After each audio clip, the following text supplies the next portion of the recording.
Est-ce qu'un chrétien peut devenir super, hyper, méga riche? Shalom la couronnée. Aujourd'hui, nous allons voir le troisième niveau de prospérité. Nous avons dit, le premier niveau, c'est la fécondité. C'est lorsqu'on a tout ce qu'il faut pour nous-mêmes. On a une bénédiction pour nous.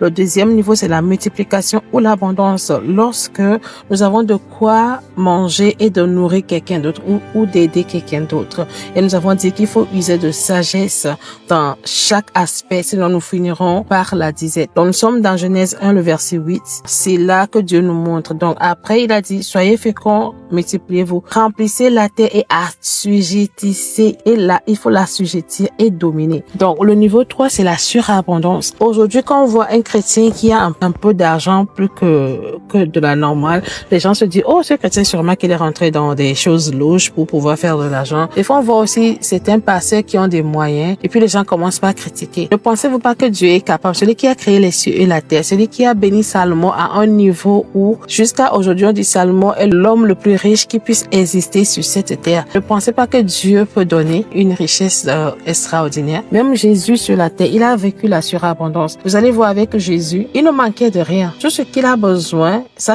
les gens pourvoyaient pour ça. Il y avait Marie de Magdala qui subventionnait le ministère de Jésus. Je ne dis pas ceci pour que quelqu'un vous escroque, pour dire, oh, Dieu m'a dit que non. Il faut que Dieu te convainque toi-même. Et il faut aussi que tu aies les moyens. Ne va pas être au niveau de multiplication et tu veux vivre la surabondance. Non. Parce en tant que femme, je vois que des fois on est émotif. Les femmes vont même jusqu'à emprunter de l'argent à la banque pour donner au pasteur. Ces genres de choses-là, il faut les arrêter. Parce que Dieu n'est pas un délinquant. Il ne va pas te demander quelque chose qui ne t'appartient pas pour donner à quelqu'un d'autre. Et même Jésus, de son vivant, parce que les gens disaient Jésus, il vivait de façon très simple. Jésus vivait la surabondance. Même une fois dans la Bible, quand il avait besoin d'argent pour payer son taxe et le taxe des disciples, il a dit d'aller chercher dans la bouche du poisson. Si les humains qui sont tout autour de lui n'arrivent pas à donner ce qu'il a besoin, il commandait la nature d'apporter. La Bible dit, vous allez déclarer quelque chose et cela s'accomplira. Donc, on peut voir comment Dieu a béni David, on peut voir comment il a béni Salomon. Même Jésus, il avait envoyé les disciples les mains vides. Il a dit, ne prenez rien, allez-y, parce qu'il savait que la provision serait là.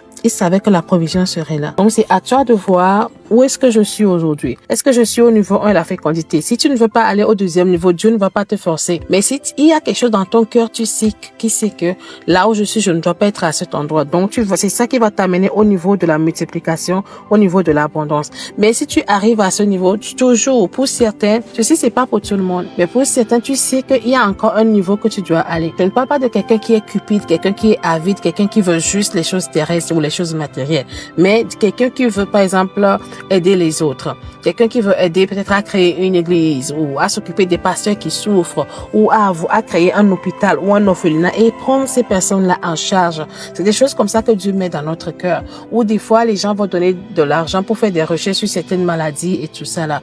Donc, c'est la surabondance et c'est Dieu qui décide de te donner. Et quand il décide de te donner, il faut que toi, tu sois en accord avec lui. La Bible dit dans Amos 3:3, est-ce que deux personnes peuvent marcher ensemble sans se mettre en accord? Donc, ma sœur, la décision est tienne. La Bible dit que Dieu fera exactement ce que nous lui demanderons. Donc, c'est à toi de savoir qu'est-ce que je veux, où est-ce que je veux être. Et puis, aujourd'hui, je prie que tu sois délivré de ce problème de, oh, le chrétien doit être pauvre, le chrétien ne doit pas avoir sinon. Lisez votre Bible. La Bible dit, vous connaîtrez la vérité et la vérité vous affranchira. Que Dieu vous bénisse et je vous retrouve très prochainement. Au revoir.